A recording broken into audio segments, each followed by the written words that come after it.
saya bawa contekan supaya tidak ngelantur ke sana kemari. Saudara-saudari yang terkasih, pada hari Minggu biasa yang ke-30 ini gereja mengundang kita untuk belajar dari seorang pengemis buta yang bernama Bartimeus, anak dari Timeus. Dalam kitab suci ada dua model orang buta. Yang pertama adalah orang buta yang karena memang mengalami kebutaan secara fisik. Misalnya Bartimeus yang kita dengarkan hari ini dan orang-orang buta yang lain yang disembuhkan oleh Yesus.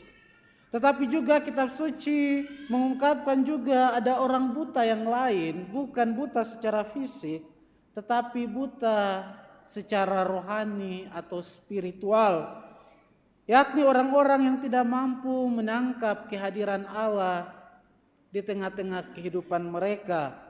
Misalnya orang-orang Farisi, ahli-ahli Taurat yang disebut sebagai orang buta, yang menuntun orang buta sama-sama buta dan akhirnya masuk ke dalam lubang. Nah, hari ini Yesus, penginjil Markus mengisahkan bagi kita tentang seorang buta yang bernama Bartimeus yang duduk di kota Yeriko.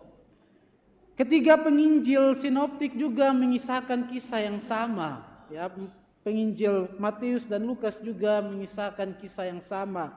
Bedanya adalah bahwa hanya penginjil Markus yang memberi nama atau menulis nama orang yang buta itu.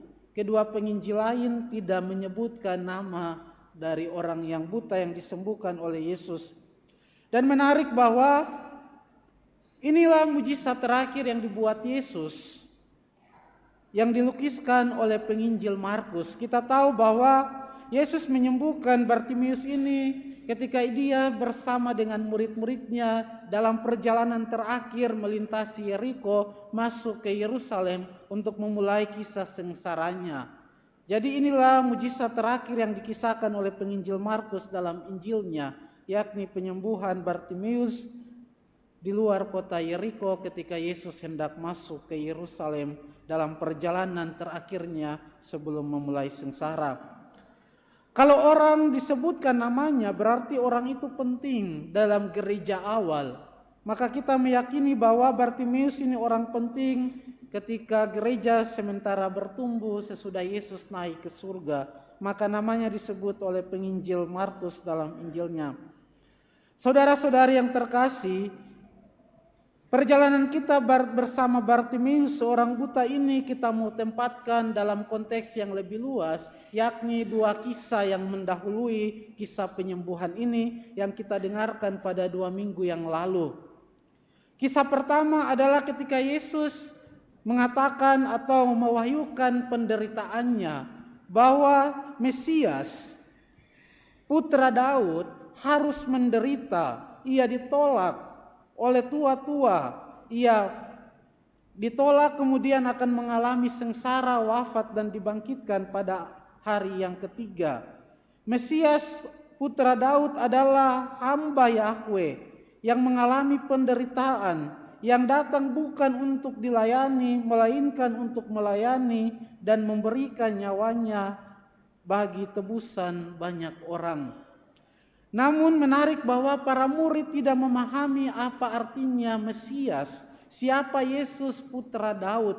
Mereka seolah-olah buta, tidak mampu menangkap Yesus yang datang sebagai Mesias, yang melayani, mencari domba-domba yang hilang, tersesat dan memberikan hidupnya bagi semua orang. Yang mereka mengerti Mesias adalah orang yang berkuasa. Oleh karena itu sesudah menjelaskan tentang kedatangannya, para murid kemudian bertengkar satu sama lain siapa yang terbesar di antara mereka. Pertengkaran mereka diawali dengan permintaan Yakobus dan Yohanes agar duduk di sebelah kanan dan kiri Yesus sebagai penguasa. Penginjil Markus mengingatkan bahwa mereka juga adalah orang-orang yang buta, yang tidak mampu mengenal Yesus, misi pewartaannya, tetapi justru mengejar kedudukan, mengejar kekuasaan, dan lain sebagainya. Nah, inilah yang sangat paradoks ketika dihadapkan dengan kisah Bartimeus yang buta tadi.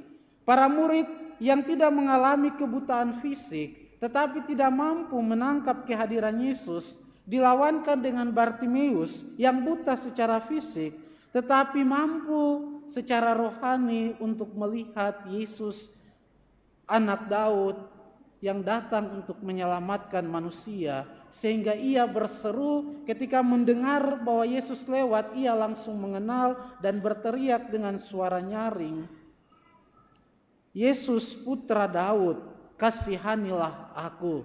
Sebuah kenyataan paradoks di mana para murid yang setiap hari berjalan bersama Yesus mengalami kebutaan rohani, tidak mampu melihat, menangkap siapa Yesus.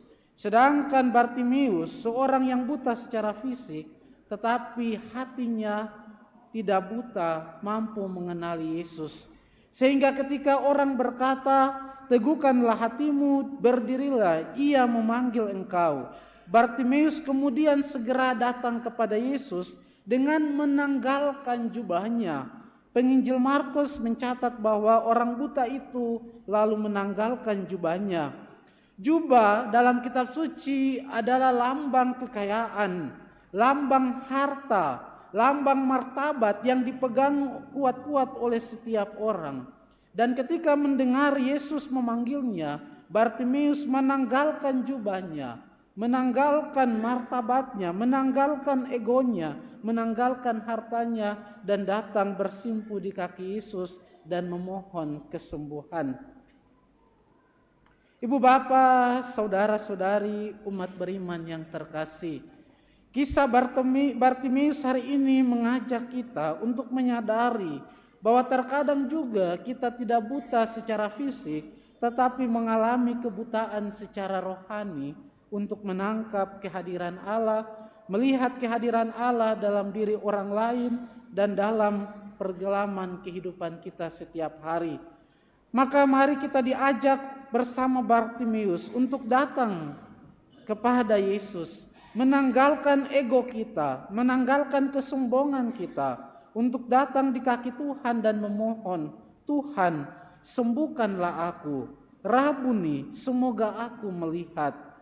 Kita mohon kepada Tuhan bersama Bartimeus untuk melepaskan, menyembuhkan, mengeluarkan balok-balok dari mata hati kita, balok kesombongan, balok kebencian, balok iri hati, balok dendam dan lain sebagainya, agar kita mampu melihat Allah yang hadir dalam perjalanan hidup kita, Allah yang hadir lewat sesama kita, agar kita mampu melihat di balik cerewetnya istri ada Allah yang hadir di sana, di balik keras kepala suami ada Allah di sana, ada rencana Allah, di balik sikap anak-anak yang mungkin nakal dan tidak patuh, Allah sedang berada di sana memanggil kita untuk mendampingi mereka. Dan yang kedua adalah dengan Tuhan mengambil balok dari mata hati kita, maka kita akan melihat dengan jelas untuk membimbing saudara-saudara kita, menuntun orang-orang di sekitar kita kepada Kristus sendiri.